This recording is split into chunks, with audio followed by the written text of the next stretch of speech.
Graças a paz a todos. Amém. Meus irmãos, hoje eu gostaria de compartilhar com vocês a respeito de transformação, amor e livre-arbítrio, né? São coisas que eu creio que sejam correlacionadas quando a gente pensa no sentido de vida, no geral. Né? Essas coisas estão ligadas. E gostaria de começar introduzindo algo que eu escrevi mais cedo, senão não ia lembrar de tudo. Não somos dignos de aconselhar ou querer ser mais que ninguém. Muito menos devemos nos espelhar ou se comparar a qualquer outro ser humano a não ser Jesus, que é o próprio Deus vivo entre nós. Sendo assim, temos que reconhecer que devemos ser mensageiros da palavra de Deus e transmitirmos a palavra não só através do que falamos, mas principalmente o modo como vivemos. Isso fala mais alto. Irmãos, eu escrevi essas palavras pensando no seguinte: eu posso dizer que estou caminhando com Jesus há pouco tempo, relativamente pouco tempo, né? E sempre ouvi falar de Jesus, mas durante toda a minha vida, que eu achava cristã, né? Que na verdade estava longe disso. E através disso desse meu relacionamento hoje mais íntimo com Deus, eu pude experimentar todas essas coisas que eu disse para vocês agora de início. Então, para que não fique apenas nas minhas palavras, né? Vamos começar essa palavra de hoje com Mateus 18, 20, que diz: porque onde 2 ou 3 ou mais estão juntos no meu nome, eu estou ali com eles, né? Eu acredito que a gente aqui é um grupo muito forte, né? Somos um grupo pequeno, mas somos poderosos, né? Porque Deus está aqui conosco hoje e sempre nos acompanhando. Irmãos, eu vou fazer uma breve oração. Senhor Deus, peço que venha capacitar, Deus, os nossos corações e a nossa mente, Senhor, para que podemos compreender a Sua palavra, Pai. Entregarei 100% da parte que me cabe, Senhor, e peço para que o Senhor faça da Sua maneira a outra parte, Senhor. Toque nos corações e fale com todos nós neste momento, para que nós possamos ouvir e entender a Sua palavra, Deus. Amém. Eu gostaria de ler com os irmãos em Romanos 6, 14. Eu vou ler do 14 até o final, ao 23.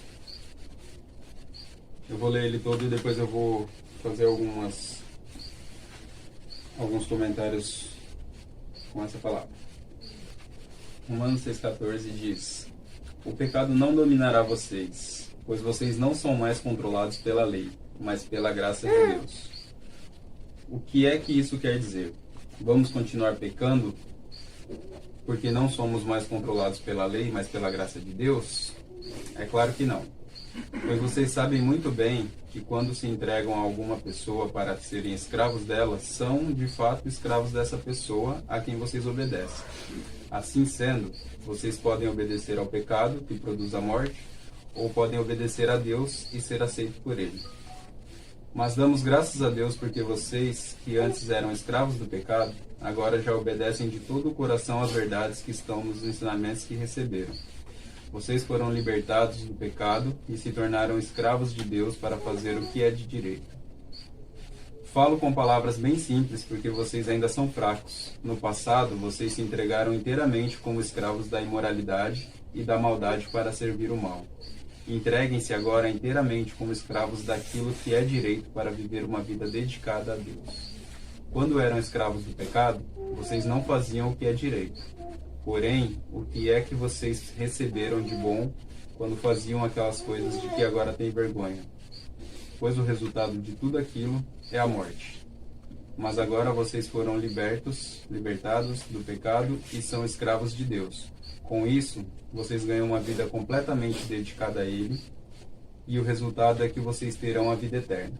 Pois o salário do pecado é a morte, mas o presente gratuito de Deus é a vida eterna que temos em união com Cristo Jesus, o nosso Senhor. Até aqui. Irmão, eu durante essas 2 semanas, né, A primeira semana eu fiquei um pouco apreensivo, pedi para que Deus me mostrasse uma palavra para que eu pudesse compartilhar com os irmãos. É sempre uma responsabilidade, né?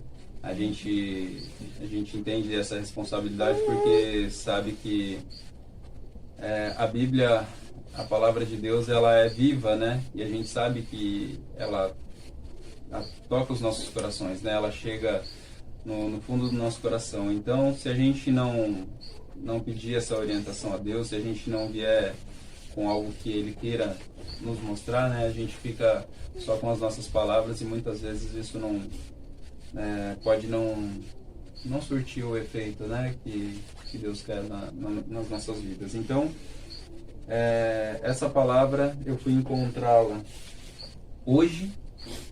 Eu vim pedindo a Deus, li vários capítulos, eu estou em Atos na minha leitura da Bíblia, e mesmo assim eu não estava sentindo algo que eu pudesse, né, eu estava esperando aquela resposta de Deus. E hoje, dando uma folhada simplesmente, vendo alguns estudos, essa palavra caiu no meu colo, Deus falou, tá aí, é isso. Então eu queria fazer alguns apontamentos aqui.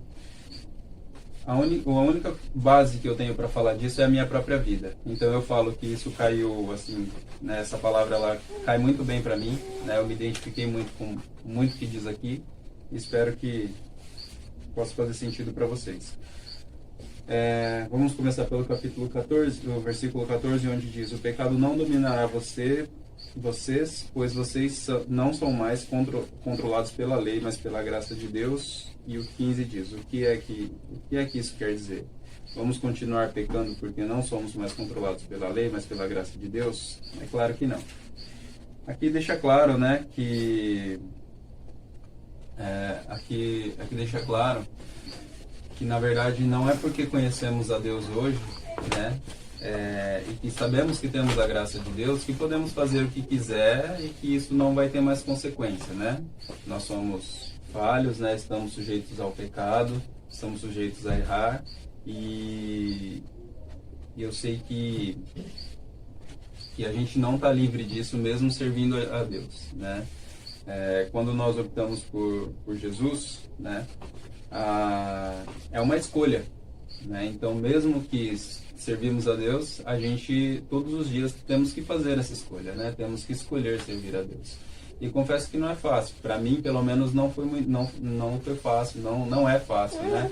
Creio que não seja para todos nós, porque as nossas vontades, né? O nosso corpo, né? A nossa mente é muito voltada, a nossa carne é muito voltada para o mal, né? Para as coisas que são da terra. E então nós devemos realmente fazer essa escolha todos os dias, né? E buscar a Deus, né? Para que a gente possa viver de acordo com a palavra.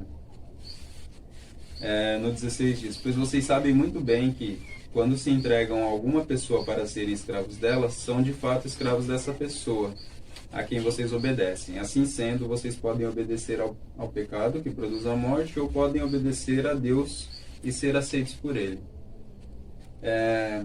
Aqui deixa claro essa questão da escolha, né? Não tem para onde fugir, não existe essa de se eu não estou servindo a Deus, eu estou servindo ao pecado. Então não tem para onde fugir, é realmente uma questão de escolha. A gente não pode ficar em cima do muro, né? Não tem essa possibilidade. Então, muitas vezes a gente vive uma vida desregrada, e porque conhece um pouco da palavra, a gente acha que, né, a gente ouve que nós seremos salvos, Jesus já pagou os nossos pecados, e aí muitas vezes a gente não toma a responsabilidade de fazer a nossa parte, né?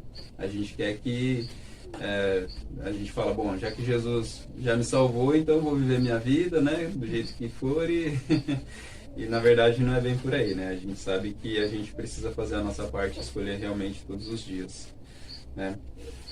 Nós damos graças a Deus porque vocês, que antes eram escravos do pecado, agora obedecem de todo o coração às verdades que estão nos ensinamentos que receberam. Irmãos, esse versículo ele fala muito forte comigo, no sentido de que eu encontrei este apoio, né? Eu encontrei isso que me faltava aqui com os irmãos, né? Aqui foi um lugar onde eu tive um encontro real com Deus, e aqui foi onde as coisas começaram a fazer sentido para mim, né? E muitas vezes eu ouvi isso aqui, essa palavra sendo colocada aqui, né? Aqui quando ele diz, damos graças, porque vocês, né? Eu nos vejo, né? Eu vejo aqui a nossa igreja, né? Eu vejo, como sempre foi dito aqui, que antes éramos escravos do pecado, né? E agora a gente obedece de todo o coração. Vocês foram libertados do pecado e se tornaram escravos de Deus para fazer o que é direito. Como escolhemos fazer a vontade de Deus, né? Eu vejo que nós já estamos libertos, né? Depois do batismo, principalmente, foi uma mudança radical para mim, né? Porque o batismo foi realmente um divisor de águas. Hoje tudo que eu faço, eu tenho digamos, uma preocupação, né? O Espírito Santo, ele fala com a gente o tempo todo, então eu sempre vou fazer algo, isso pesa mais, né? Qualquer ação que eu vá tomar, eu sempre coloco o Espírito Santo, porque isso sempre tem um peso maior. Eu posso dizer com toda certeza que antigamente eu até tinha uma ideia do que era certo e errado, mas dificilmente eu ouvia essa voz, né? Eu ouvia quando eu queria fazer algo que eu sabia que não era muito legal, mas eu achava que não estava tão errado assim mesmo eu fazia. Então, a gente sabe que quando a gente escolhe de verdade esse caminho, por mais que não que a gente queira, mas que a gente muitas vezes tenda a fazer algo que a gente sabe que vão contra os princípios de Deus, a gente sempre recebe aquela cutucada do Espírito Santo, né? A gente já não consegue mais fazer qualquer coisa sem pensar em como Jesus faria, né? Então a gente fica com isso enraizado em nós. Falo com palavras bem simples porque vocês ainda são fracos. No passado, vocês entregaram inteiramente como escravos da imoralidade e da maldade para servir o mal. Eu me vejo justamente nessa fase, né? Eu acho que a vida inteira é um aprendizado nesse caminhar com Cristo, e a gente também tem que ter noção da nossa vulnerabilidade, né? De quão fraco nós somos, né? Justamente por isso a gente precisa cada vez mais estar buscando a Deus, né? Aqui diz que no passado nós nos integramos inteiramente, né, ao pecado, à imoralidade, e é uma verdade, né? Porque, como eu disse, muitas das vezes que a gente pensava em fazer algo mal e não tinha o Espírito Santo do nosso lado, ou não buscava, né? Nós fazíamos e íamos sem pensar nas consequências, né? Eu falo por experiência própria, eu já fiz muita coisa que não me orgulho nem um pouco, faz parte da minha história, do meu aprendizado, mas eu vejo que eu fui totalmente desobediente a Deus, em muitos momentos. Entreguem-se agora inteiramente como escravos daquilo que é direito, para viver uma vida dedicada a Deus. É difícil abandonar o velho homem, né? Que tem em todos nós. Não sei se todos aqui já são batizados, mas há um divisor de águas gigantesco na nossa vida após o batismo, né? Eu não fazia ideia de como isso ia pesar. Eu achava que... Você perdeu a liberdade de pecar. Exatamente. Exatamente. É isso que diz aqui na palavra, e é o que a gente sente de verdade. E assim, a gente fala assim sobre esse peso, mas não é que é um peso, né? É muito bom você ter esse amigo te auxiliando, te guiando, né? Sim. É você realmente entregar o... Saber que não está só, né? Sim, exatamente. Exatamente. E isso é muito importante. Acredito que, como eu já tive um momento de buscar fortalecer a minha espiritualidade em outros lugares, né? Eu vejo que a gente tem essa questão de buscar alguém que nos conforte ou algo que nos conforte. E Deus é esse amigo. Deus, ele nos conforta de verdade. É a única coisa, é o único ser, a única coisa que pode preencher o nosso vazio existencial. Eu sei que habita em cada um, né? Todos nós temos essa necessidade de Deus, né? A nossa alma, o nosso espírito veio dele e é para lá que nós iremos voltar, né? Então, nós sentimos esse vazio mesmo, né? E quando a gente conhece a Deus, quando a gente tem o contato com Ele, as coisas se completam. Aí você se sente realmente fortalecido. Quando eram escravos do pecado, vocês não faziam o que é direito. Porém, o que é que vocês receberam de bom quando faziam aquelas coisas de que agora têm vergonha? Como eu disse, né, fiz muitas coisas que não me orgulho, né, que realmente tenho vergonha. E isso é o preço do pecado, né? Isso é o que ele nos traz, é o que, no final das contas, só resta vergonha, né? Imagina se Jesus estivesse voltando hoje, neste momento, e alguns de nós aqui não fôssemos com ele, e você olhar para trás para a sua vida, né, e pensar, poxa, poderia ter evitado tanta coisa, né? Por tanta besteira, por tanta coisa que realmente não valeu a pena. Eu me lembro de todas as coisas que eu já fiz de mal e penso no seguinte, foram alegrias instantâneas, né? Passageiras. Hoje eu estava na casa da minha sogra, né? Nós passamos um dia lá e eu estava conversando com meu cunhado a respeito do meu antigo vício na bebida.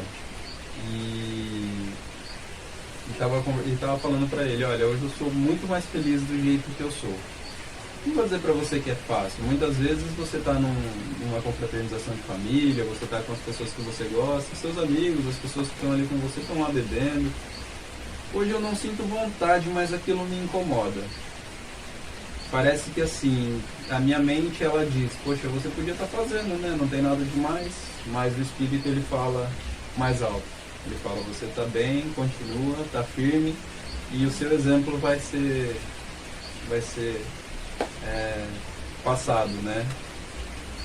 Então, eu acho que tudo aquilo que a gente faz, né, num determinado momento da vida que não agrada a Deus, é para nos mostrar o caminho correto, né? A gente está sujeito, né, a tudo que acontece e a gente aprende com esses nossos erros. Mas agora vocês foram libertados do pecado e são escravos de Deus. Com isso, vocês ganham uma vida completamente dedicada a Ele e o resultado é que vocês terão a vida eterna. Em outro versículo da Bíblia diz que devemos buscar a Deus e que tudo será acrescentado, né? E realmente é o que acontece, né? Eu tinha um certo receio de falar, tá bom, eu vou me dedicar a Deus, mas e as outras coisas, né? E o que eu preciso fazer? Eu vou ter que continuar correndo atrás das minhas coisas e fazendo tudo, né? E essa questão de dedicar tempo mesmo à igreja, a vir aos cultos, né? A fazer a vontade de Deus, né? De falar com as pessoas quando tiver oportunidade, enfim. Eu achava que isso mudaria quem eu era, e de fato mudou, para melhor, e que isso tomaria algum tempo da minha vida, ou que seria, que eu, vamos dizer assim, estaria perdendo tempo. E eu não vejo momento melhor do que quando está dando horário de vir para o culto, aquela alegria de vir poder ouvir, receber a palavra, porque é onde a gente se abastece, né? É o que a gente quer, é onde nos alimenta, né? Então hoje mudou. Realmente buscar a Deus em primeiro lugar faz todo sentido. Porque eu tenho prosperado, né? Graças a Deus, assim, eu posso dizer prosperado em todos os sentidos da vida, tá? Minha família está muito bem, minha casa nunca esteve tão bem quanto nós estamos hoje. E as coisas estão começando a tomar uma amplitude maior, né? Na minha família, não só o pessoal de casa, mas os demais. Hoje minha mãe me procura muitas vezes para não pedir um conselho, mas para conversar, né? Porque ela enxerga essa direção, né? Através do que eu tenho feito, né? Através do que eu tenho mudado. Então, quando a gente se dedica a Cristo, né, a gente realmente ganha uma vida nova e não só a vida eterna, né, que esse é o, como a gente costuma dizer aqui, é o plus, né, mas essa nova vida, ela traz diversos benefícios para a gente hoje, né, na nossa vida hoje, no que está acontecendo hoje. Eu não vejo ninguém que está aqui, que permanece aqui, que não tenha mudado pelo menos um pouquinho, né, que veio para cá muitas vezes com peso nas costas, com uma dúvida, uma dificuldade, e que de certa forma, de alguma forma, Deus já começou a trabalhar aqui na vida de cada um. Eu vejo isso claramente. Por fim, no versículo 23 diz: pois o salário do pecado é a morte, mas o presente gratuito de Deus é a vida eterna, que temos em união com Cristo, nosso Senhor. Bom, isso resume, né, tudo que falamos, e gostaria de acrescentar aqui algumas coisas. A salvação é pessoal e intransferível, sendo assim, a palavra deve ser estudada por cada um, mesmo que a ouvimos através dos nossos pastores, ou lideranças espirituais, ou de qualquer pessoa. Nada será tão poderoso do que você ter o seu contato direto com Deus. A leitura e a oração são a chave para a transformação real da nossa vida. Eu venho aqui para eu poder, digamos, fazer ligar a ignição, né? Aqui eu venho, eu ouço a palavra, eu fico super cheio do Espírito aqui, só que a vida real ela volta, né? A gente volta para nossa casa, as coisas estão lá, tudo normal, tudo acontecendo. Depois, no dia seguinte, vem o trabalho, vem o dia a dia, vem as coisas, e aí a gente vai esfriando. Então, caminhar com Cristo não é só vir ao culto, não é só ouvir a palavra. Isso é muito bom, esse momento que a gente está aqui é muito gostoso, essa troca. Mas e depois, né? Então, assim, pelo meu exemplo, eu aprendi que eu posso estar com Cristo todos os dias, através da leitura da palavra, da oração, né? Nem que seja um versículo por dia, né? Nem que a gente ouça um hino, qualquer coisa que nos conecte novamente com essa essência, né? Para que a gente tenha, durante toda a semana, essa força, né? Que Deus nos dá, que faz a gente enfrentar os desafios, né? Nem todo dia a gente vai estar com essa disposição, mas a gente deve fazer esse esforço, porque isso é a parte que nos cabe, né? Jesus não obrigou ninguém a fazer nada. Ele veio para mostrar o que deveria ser feito e só fez aquilo que devia ser feito e disse para que o sigamos e façamos como ele fez. Ele provou que é possível fazermos o que é de acordo com a vontade de Deus. Lembre-se, Jesus foi um homem normal até os seus 30 anos, ou seja, ele sabia muito bem o que era ser humano e sofreu todas as aflições que nós sofremos em nosso dia a dia.